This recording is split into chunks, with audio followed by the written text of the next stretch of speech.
Hi, my name is Jacqui-lee Pryce and welcome to Shadowboxruk. Welcome to Cameron Goff, S&C extraordinaire. How you doing? I'm very well, thank you, Jackie. How are you? Yeah, I'm really well, thanks. How's the family and everyone doing? Family's all good. With this crazy pandemic that's going on right now, we're just staying safe, staying to the government guidelines, and obviously staying busy and trying to do what we can. So I'm seeing you've got a garden there, so you're one of the lucky ones. Lucky at the minute, yes. With the times going forward, it's nice to get some sunlight in the evening. So yeah, I've had a nice day today as well. Yeah. So I thought I'd change it up a bit for you this evening. Thank you, I appreciate it. So you work with quite a few really talented young fighters, don't you? Lerone Richards, Dennis McCann, Charlie Edwards. I mean, have I forgotten it? CJ, Kevin Ajarko. Have I forgotten anybody else? Who else? Ben Vickers. Oh yeah, of course, Ben. Yeah, yes. He's a young up and coming fighter. Yes. Yeah. At this minute in time, yeah. So you've just recently gone to America, though, haven't you, with Lerone? What was the purpose of that? So recently, just got back from Vegas. We was out there on training camp with Joe Joyce, as you know, with the up and coming fight with Daniel Dubois. Yeah. And Lerone's with the same management company as Joe, with S-Jam Promotion, S-Jam Management. Yeah. That's it, yeah. So we all went out there together collectively as a team in preparation for April the 11th, which unfortunately hasn't happened as to what is going on right now. But yeah, we went out there with a job to do and to get into basically the best physical preparation possible with Joe and Lerone, because Lerone wasn't too sure on a date. So we was both working hard behind the scenes and preparing diligently. And it's unfortunately we didn't get to showcase or to show how hard the guys have been working behind there. But everything for a reason. Gives us more time to prepare in the future now. So what do you do then? You go back and do you start them right back at the beginning, from the beginning of the cycle, or how would you work this into your programs? So it's completely different, obviously, with all the fighters and that now, because everyone's at different stages. Like Joe was on April 11th, Lerone was possibly on April 11th, maybe the week after. CJ's not supposed to be out until May time now. That's all been moved back. So everyone's in different kind of processes of their phase of their camp at the moment. But now with everything what's going on, no one knows. There's no end goal right now. So we're all just preparing behind the scenes and making sure that the boys are on top of their work and not being lazy. But with the boxers, we need to kind of really get behind them, stay on top of them, just to make sure they are doing the right things. Because as you probably know yourself as well with boxers, to say when they haven't got a date, we need you to keep training is quite hard, it's quite monotonous, and like intensity is worth of training. Yeah. And now, especially with like the gyms not being open, they haven't got access to their coach to go and do pads or to do their technical stuff. So it's putting a bigger strain on that kind of side of things as well. So yeah, we're just trying to do the best we can. Like some athletes have got equipment indoors, some haven't been lucky enough to have equipment. So just trying to prepare in the best possible way we can behind the scenes to help the athletes. Thinking about that, if people don't have equipment or they've got limited equipment, what 5 exercises would you recommend for a boxer to do? It depends who we're working with. For a boxer, we're trying to address them as an athlete. So think of it as more overall. So what can we do with them indoors where they're limited equipment? What's the main goal for that boxer? Is it something that in camps that we know it's a weakness that's been there for a while and we haven't had time to look into or to work too much into? Or are we trying to push his strengths into maximal strengths, or are we trying to get the most out of him through that weakness kind of area? So it's kind of a good time to actually sit back and reflect and say, right, you know, that niggling injury that you've had for quite a while now, let's address that. Let's have some time behind there and trying to do that. But it's all completely different, like Joe's to Lerone's, from Lerone's down to CJ's and to Ben's. It's all completely different. So to pick a five exercises would be it wouldn't be hard to, because there's some things that we can do, some isometric work. We can do some overcoming isometric work for the guys to really push that strength adaptation.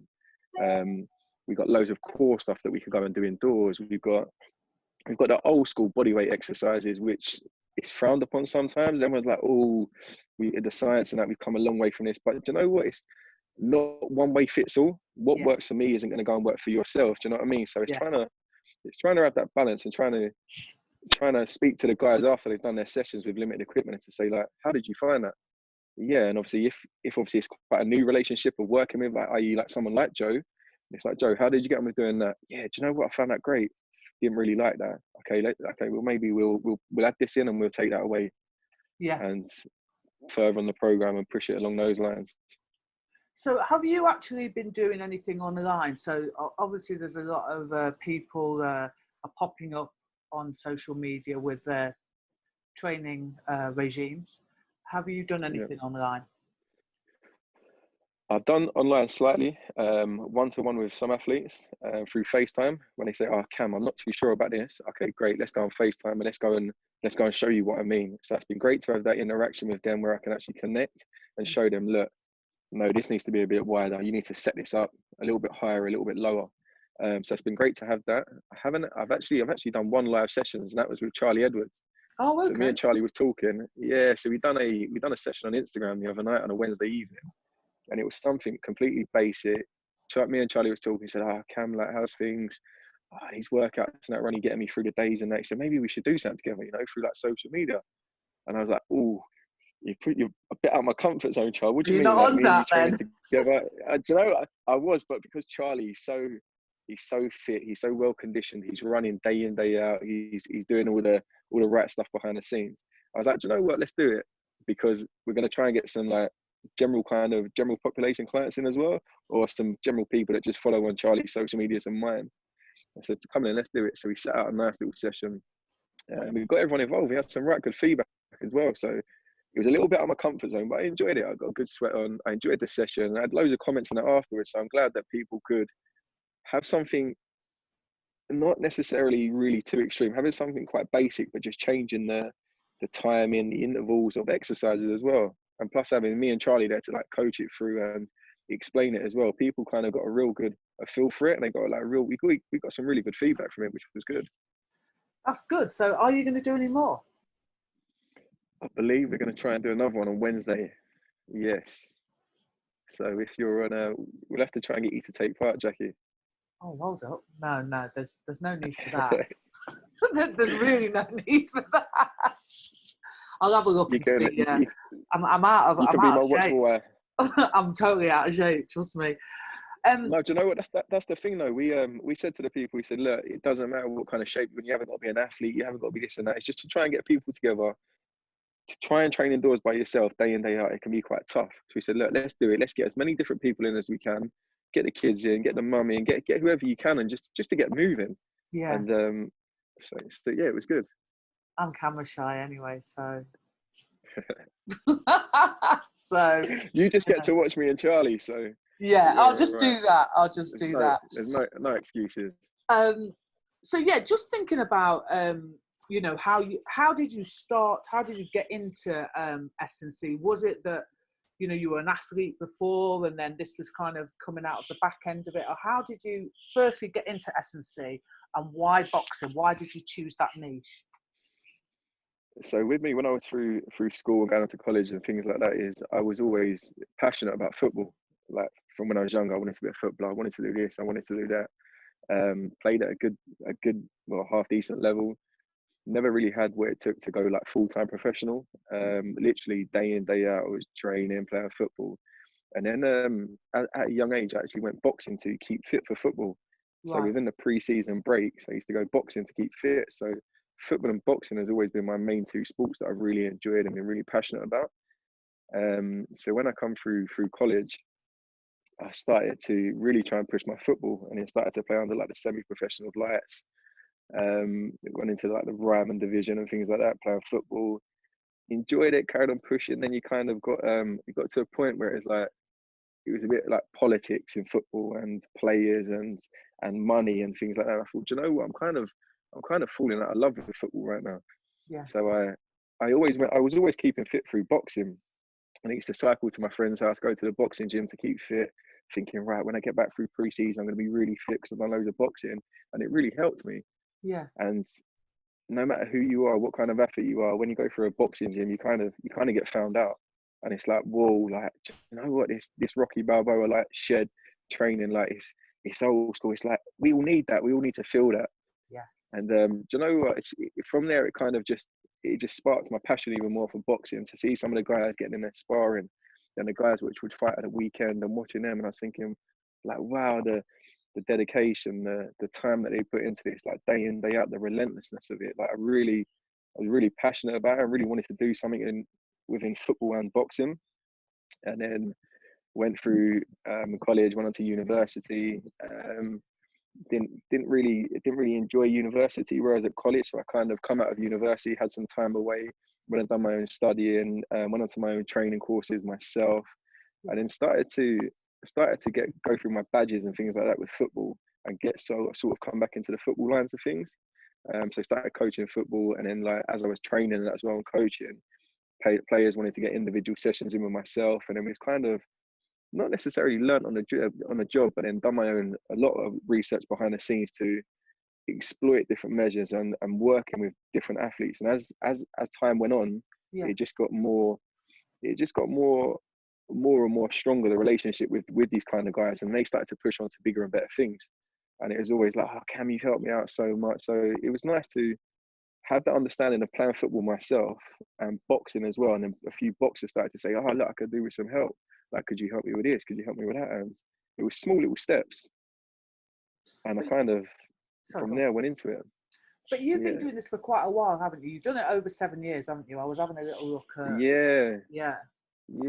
So I opened up. I was lucky enough to find the premises where I wanted to open my own gym in 2013. So that was right now, that's seven years ago. And I was training before then. So it's been nearly 10 years that I've been coaching and training since coming out of school, into college, into university, and then through my extra studies on top of that. So you would have then experienced that, you know, in the boxing world, not really that long ago, there weren't that exception of S&C coaches, were they? Absolutely. Yeah, absolutely. Have you seen a massive change in that? Are you now seen as more of part of the team now? Yes and no. I think boxing is so old school, and you get a lot of old school trainers and coaches in there that are very stuck in their ways and not very open to change. But the way I try and address it is with a coach, and like, it is hard, Jackie, because let's say you've been working with a boxer for 10 years and you've had great success, and you've taken them to ABAs, and then you pushed them onto Olympic Games and things like that, and they come back to you, and then you've got this guy coming in for S&C and saying, oh, we might have to change this, we might have to do that, we might have to do that. You're going to be like, I've done this for 10 years, like I've got it to that point, like surely my method's working. So it's kind of, you have to be very patient. Not necessarily jump in and be like, right, I want to change this and that straight away. It's Absolutely. like, right, what are you doing and what's worked for you? Okay, that's worked for you. But what about if instead of you doing that every day, day in, day out, what about if you pull this back here and try and push that here, and let's see how we find it. But then also making sure you have that good communication with the coach. That's the most important.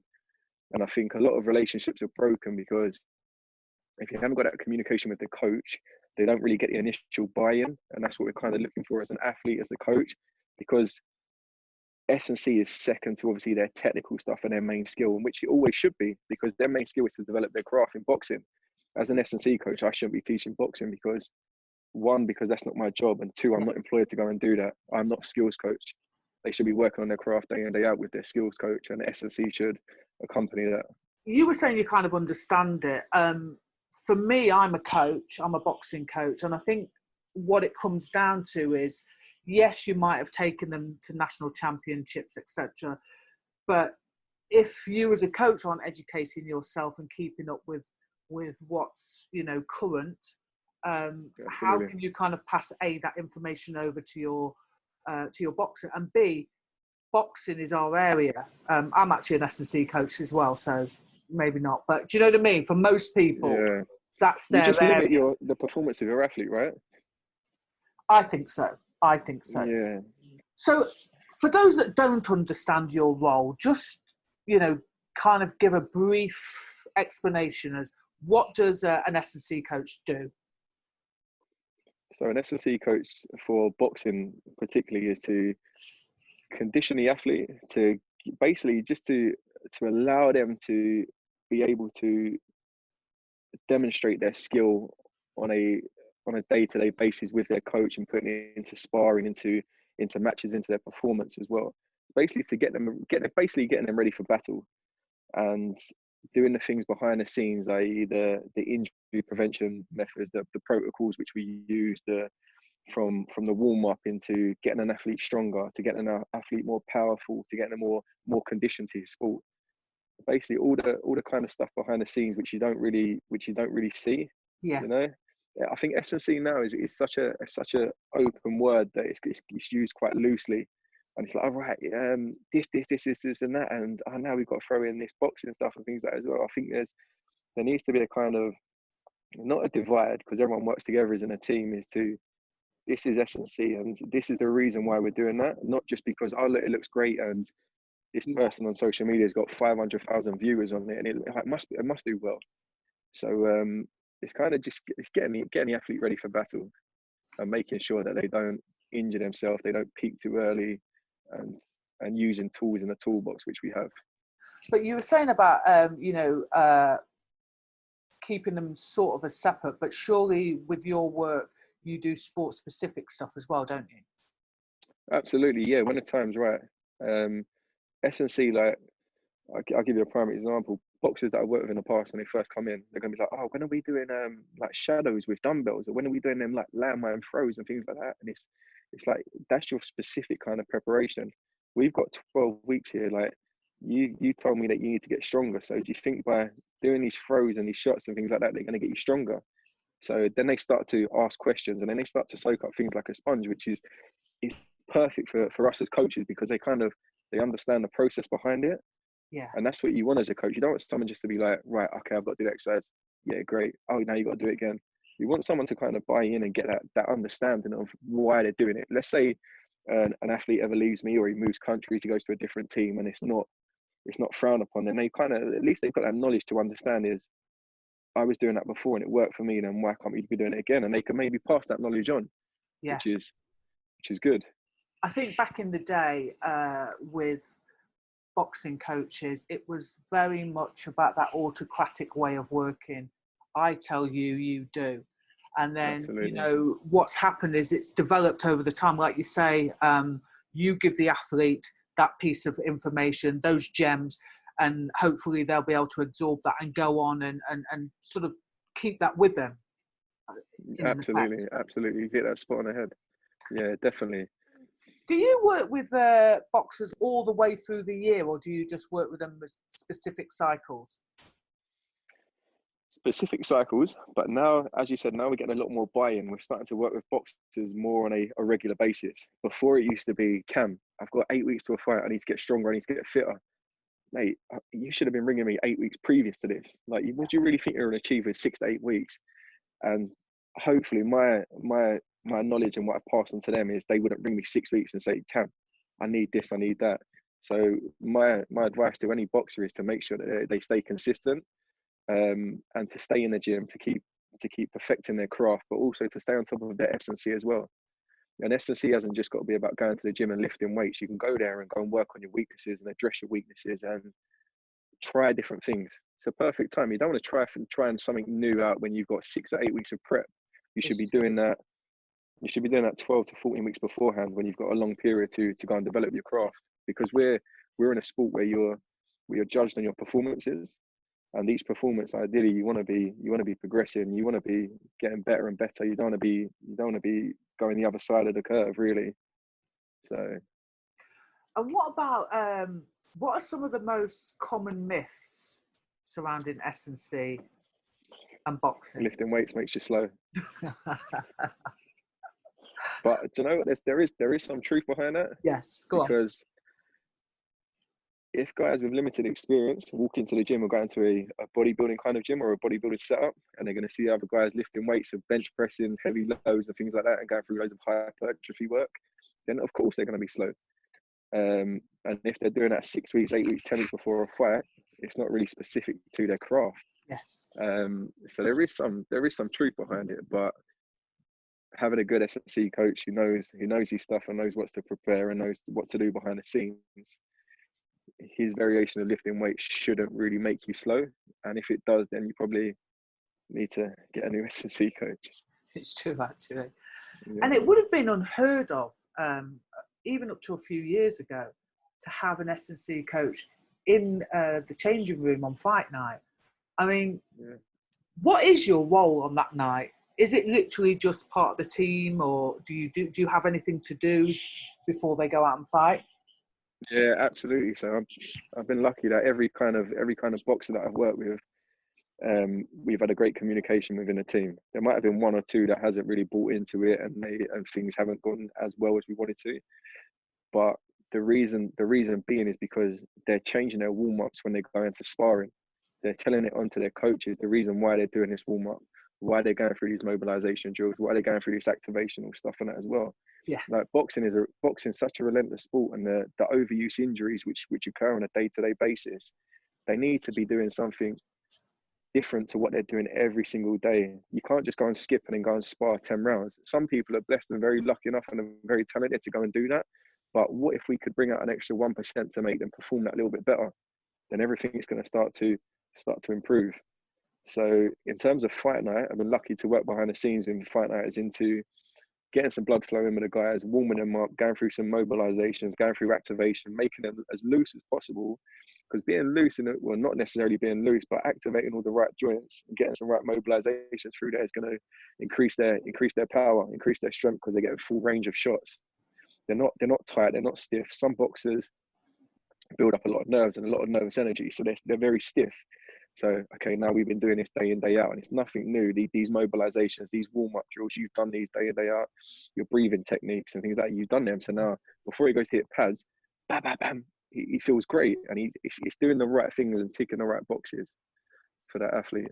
And so once you've done your bit, I mean, I'm guessing you can kind of lay back a little bit and enjoy the whole, the whole build-up and the whole environment. Just describe to me what it's like, the buzz in the room of a dressing room. It's such a weird, it's a strange feeling, a strange sense of like what's going on, because you get into the changing room and like everyone's like smiling and laughing and joking, and the music goes on and everyone's still laughing and joking, and then when it's time to get to business, it's like a switch, and that's it, and like everything changes. The mood, the lights, the facial expressions. Right now, it's time to get to work. Now we're going into that battle. The 8 weeks to 12 weeks we've been preparing for.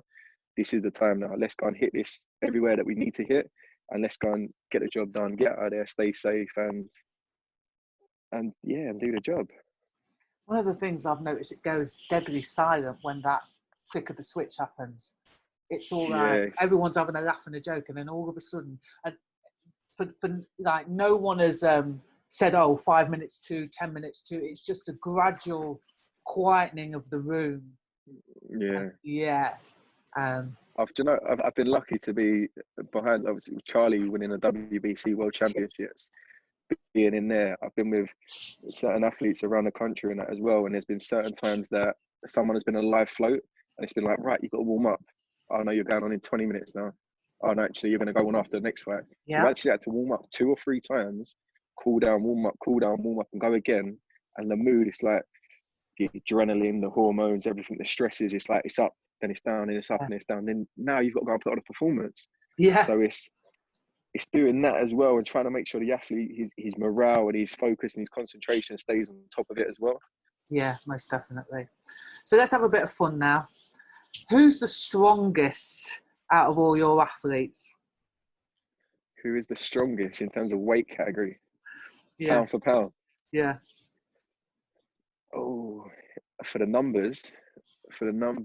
Might get sacked after this, though. I'm gonna explain this as well, but for the numbers and for the stats and for the pound for pound, it'd be CJ. Yeah. Okay. Because for his body weight and the lows that he tolerates when we're hitting through certain phases, I haven't seen anything like it. He is a beast. Wow. CJ. and he's had some experience, obviously being on the Irish squad and the national team. So he's been doing S&C for a long time. So it's quite refreshing when CJ come in and say, Cam, I know how to do this, and that. I've done all this with a squad. I like what you're doing, and let's get to work. I understand why you're doing that, and yeah, great. So when CJ come and told me that, I was like, I've been waiting for this for a while. So it was even better, and we kind of had such a great relationship from the start, and that's why he's done so well as what he has in his career today. And what about who consistently hits their personal best or goes above the personal best? Who consistently hits their personal best? I would say Charlie and Lerone. Okay. Yeah, they're very, very both very driven athletes. As you know from Lerone, he's such a poker face. Yes. Like I remember he's gonna give me a little dig after this, but I remember so Jacqui, you know S&C, and right, Lerone, we're going through a phase now. We're going through absolute strength. So your maximum intent now. We're trying to push 90 to 95% of your 1RM. This is your time now. So I say, look, you take over the music, you get your songs on, you get your pumping, whatever gets basically your juices flowing. What does Lerone put on? What song? Go on, you can have one guess. What song? I don't know. Something. It's got to be something. I don't know. Some R&B sexy tune, something like that. Nope. I don't know. Do you want to know? Yeah, go on. Whitney Houston, I Want to Dance with Somebody. That is no joke. I looked around, I said, Lerone, you know, we're hitting 90, 95% today. Like, we've got to really push on. Yeah, I've got this. And he done it. So he took over the music. We had Whitney Houston playing repeat every time. And yeah, he done really well. I wouldn't have got that, you know. I would never have got that. He is. He's a very cool, calm cat and very poker face. He is, to be fair. And what about who's the person that comes into the gym and you really have to motivate them, and who's the person that you have to kick out the gym? There's always one, isn't there, that you have to sort of throw out at the end of the session because I want to stay. I wouldn't say the ones that I really have to motivate, because you know these boxers that they are very motivated, and sometimes I have to kick the boxers out, not because they want to get kicked out, it's because that their nervous system and what they've been doing on the last few days they're battered, they're absolutely busted. So the reason for kicking them out would be to go and recover. What's the point of us going to push some things in the gym when, one, it might injure you, and two, you're not going to get no real adaptation what we're trying to do and what we're trying to achieve. Yeah. But every athlete that I've worked with in the past, and even to this day, they turn up. They don't need motivation because their goal is bigger than that motivation, and they're very driven to go and succeed, and they know that they have to go and do it. Have you learned anything about yourself during this isolation period? I have. It's been a nice time, I think, because we're always busy, and because we're always sessions run at this time, or this is happening here, and these interviews happen here, or we're doing this, or you need to meet this person, you need to do that person. It's really nice that we've had time to sit back and reflect, and have time to ourselves and to analyze certain situations that we could have done better. How can we get more from this athlete? How can we be better driven to go and achieve that? And it's also been a good time to actually learn myself as a coach as well. Like, what if this goes on for 6 months? What if this goes on for 12 months? Like, we don't know where we're going to be at. So how am I going to get the best out of my athletes? How are they going to perform in those situations? So it's been a learning curve, and it's been nice to have time to reflect and to analyze and to actually acknowledge what is going on, and to basically stay on top of my game of like researching and reading up and listening to all these great influencers and these guys out there that are giving out some real great content. But you're doing that for everybody else. What do you do for you? For me, myself, it's setting good habits and trying to learn things as well along the process, and spending time with my family, which I found really good. You know yourself through coaching, obviously. It's hard you're in the gym from the morning, afternoon, and in the evening. I'll be lucky to walk out the gym of an evening at 9:30, 10 o'clock sometimes. And it's nice to get back and to put little into bed and to wake up on a day-to-day basis. So the little things like that we've we've gone from having no time to having so much time. Yeah. And now what do we do with it? But it sounds like you're being really productive though. Don't get me wrong, like there's days when I feel like, do you know, when's this thing going to be over? When are we going to get back to it? And there's days that I am really productive. But I think everyone's in the kind of the same situations. We have them days when we go on a big monstrosity of like, we're doing this and that. The next day we're feeling a bit mentally kind of drained and a bit like, oh, what's next? But it's trying to incorporate those good habits and that good day-to-day activity, especially for little one as well, to stay on top of things. Otherwise, she'll be running and bouncing off the walls. Yeah. How do you explain this situation? You've got a little girl, haven't you? Yes. So how do you explain why you all have to stay at home without scaring a child? It is tough. Obviously, when we're watching the news and that, she picks up on things and she's always questioning, always asking. So we just explain that there's a thing going right now that we need to stay safe. Yeah. The reason why we got is so that nothing can harm us, so that we can stay safe, and we've got to follow these guidelines. So that's why it's so important that we're cleaning and that we're washing our hands. We must keep a safe distance between each other. She actually told me earlier that I can't see Nanny because just in case, like it's the naughty virus, she calls it. Oh, bless her. Yeah, so it's glad that she's kind of picking up on things, but not too much that it's scaring her. Yeah, that's good to hear. It's been an absolute pleasure speaking to you. Thank you very much for giving us just a little insight into your world.